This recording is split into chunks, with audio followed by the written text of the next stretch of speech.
चलिए जानते हैं देश दुनिया की सिलेक्टेड काम की बहुत ही महत्वपूर्ण सिलेक्टेड खबरों को सिर्फ 10 मिनट में 50 बड़ी खबरों को। लेकिन वीडियो को आगे बढ़ने से पहले अगर आप लोगों ने हमारे चैनल को अब तक सब्सक्राइब नहीं किया तो सब्सक्राइब करके नीचे का बेल आइकन को जरूर प्रेस कीजिए। कांग्रेस ने पाकिस्तान के साथ फिर से बातचीत शुरू करने के आरोपों को लेकर भाजपा पर पलटवार किया। कांग्रेस अध्यक्ष मल्लिकार्जुन खड़गे ने जम्मू में मीडिया को संबोधित करते हुए कहा है कि पीएम मोदी और केंद्रीय गृह मंत्री अमित शाह ने जो भी कहा है कि कांग्रेस पाकिस्तान के साथ बातचीत फिर से शुरू करना चाहती है, ये सब झूठ है।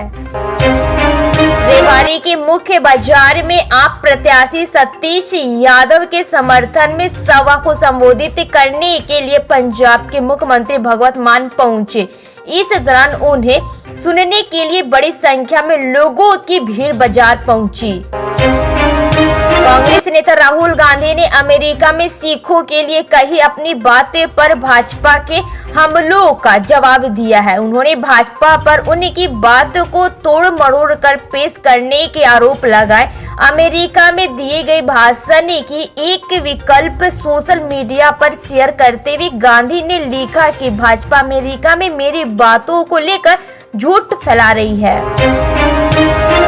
आगामी 2 अक्टूबर को अपनी राजनीतिक पार्टी लॉन्च करने की तैयारी में जुटी चुनावी रणनीतिकार से राजनेता बने प्रशांत किशोर ने कहा है कि पार्टी बनने से उनकी भूमिका में कोई बदलाव नहीं आएगा। आंध्र प्रदेश की तिरुपति मंदिर में घी में पशु चर्बी के इस्तेमाल को लेकर उठे विवाद के बीच कर्नाटक सरकार ने बड़ा फैसला लिया। सरकार ने एक शुल्क जारी कर मंदिरों में नंदी ब्रांड की घी का ही इस्तेमाल करने का आदेश दिया है। आम आदमी पार्टी आप के वरिष्ठ नेता टीसी ने शनिवार दोपहर राजनिवास में एक समारोह में मुख्यमंत्री पद की शपथ ली। उन्हें उपराज्यपाल वीके सक्सेना ने पद एवं गोपनीयता की शपथ दिलाई। इसके साथ ही आप ने लगातार चौथी बार दिल्ली में सरकार का गठन किया। भाजपा के वरिष्ठ नेता एवं केंद्रीय गृह मंत्री अमित शाह ने एक चुनावी जनसभा में नेशनल कॉन्फ्रेंस, कांग्रेस और अन्य विपक्षी दलों पर जमकर हमला बोला। शाह ने कहा है कि राज्य की दुर्गति के लिए ये दल ही जिम्मेदार है, क्योंकि इन दलों के शासन के दौरान प्रदेश में आतंकवाद बढ़ा और हजारों लोग मारे गए। आम आदमी पार्टी आप नेता आतिशी दिल्ली की नई मुख्यमंत्री बन गई है। मुख्यमंत्री आतिशी के दिल्ली में कमान संभालते ही उनके सामने कई चुनौतियां आई। आतिशी का कार्यालय आगामी विधानसभा चुनावों के पहले काफी अहम होगा। आतिशी के सामने अगले कुछ महीनों में शुरू की जाने वाली लंबित परियोजनाओं और नई पहलों की एक लंबी सूची है।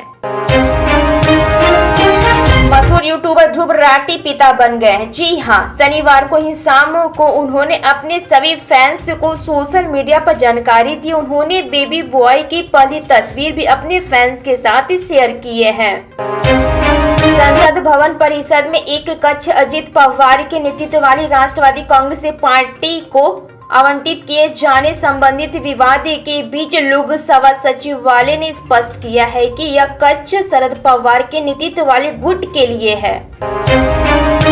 आतिशी के नेतृत्व वाली दिल्ली सरकार के कैबिनेट में 5 मंत्रियों को एंट्री मिली है। इन नामों को राष्ट्रपति द्रौपदी मुर्मू ने इसी हफ्ते अनुमति दी थी। नई सीएम की शपथ को भव्य रूप से दिया गया। जेडीयू ने राज्य कार्यकारिणी का गठन किया। जेडीयू के राष्ट्रीय अध्यक्ष सीएम नीतीश कुमार के अलावा कार्यकारिणी राष्ट्रीय अध्यक्ष संजय कुमार झा भी राज्य कार्यकारिणी में शामिल हुए। मंत्री किरण रिजिजू ने जाति हिंसा प्रभावित मणिपुर के लोगों से हथियार छोड़ने का अनुरोध किया है। उन्होंने मणिपुर के लोगों से बातचीत के लिए आने का आह्वान किया है।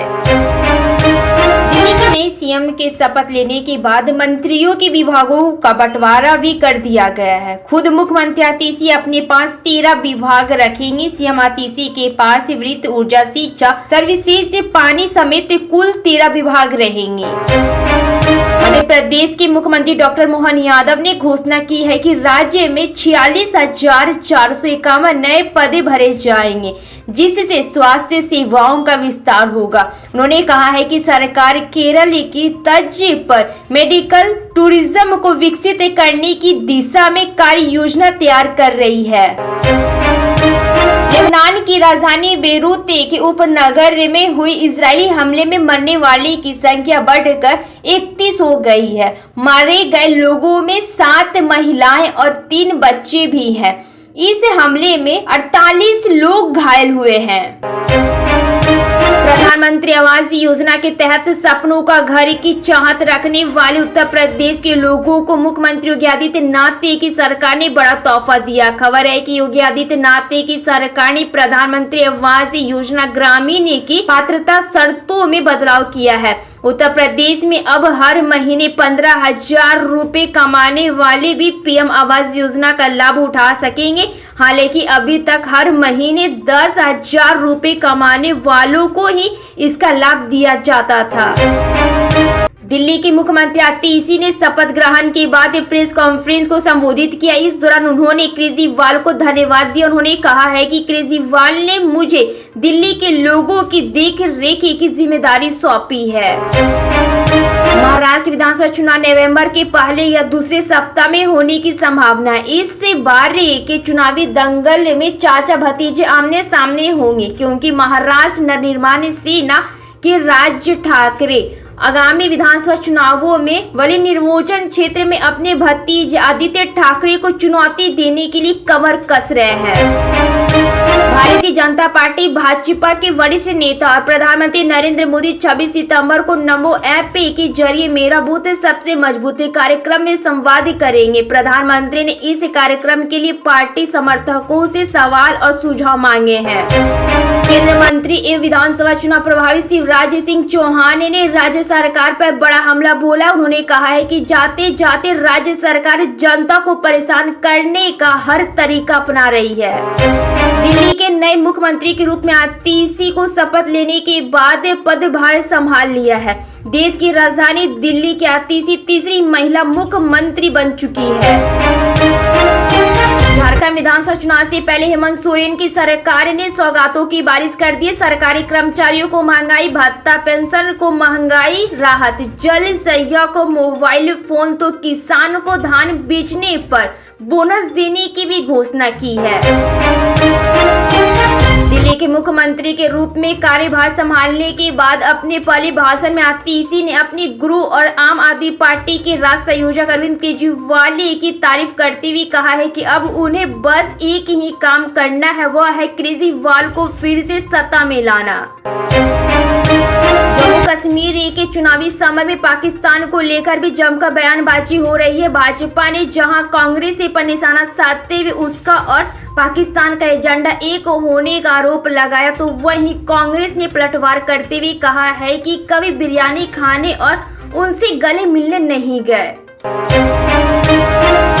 प्रधानमंत्री नरेंद्र मोदी अपनी 3 दिवसीय यात्रा पर अमेरिका पहुंच गए हैं। यहां पर वह राष्ट्रपति बाइडेन द्वारा आयोजित क्वाड लीडर शिखर सम्मेलन में भाग लेंगे। साथ ही पीएम मोदी राष्ट्रीय संयुक्त महासभा में एक कार्यक्रम को भी संबोधित करेंगे। इसके अलावा पीएम मोदी और राष्ट्रपति जो बाइडेन के बीच द्विपक्षीय बातचीत भी होगी।